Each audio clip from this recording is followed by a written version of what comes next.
আমি স্লোগানে বলতে চাই, শিক্ষা ব্যবস্থায় বিশৃঙ্খলা চলবে না, চলবে না।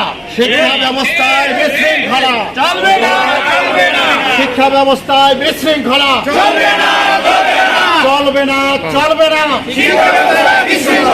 সব শিক্ষক একত্রিত, আমাদেরকে দুর্বল মনে করবেন না। আমরা কোনো ঝগড়া করতে চাই না, আমরা কারোর সাথে মারামারি করতে চাই না। আমরা শিক্ষক, আমাদের উপর তাকিয়ে আছে জাতি।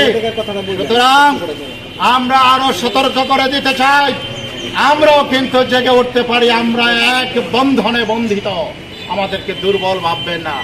সুতরাং আমাদের দাবিগুলো মেনে নেন, আমাদের দাবিগুলি যৌক্তিক। শিক্ষকরা কোনো অযৌক্তিক দাবি আদায় চায় না। শিক্ষাগুরু তারা জাতির বিবেক, তারা কখনো এমন দাবি করে না।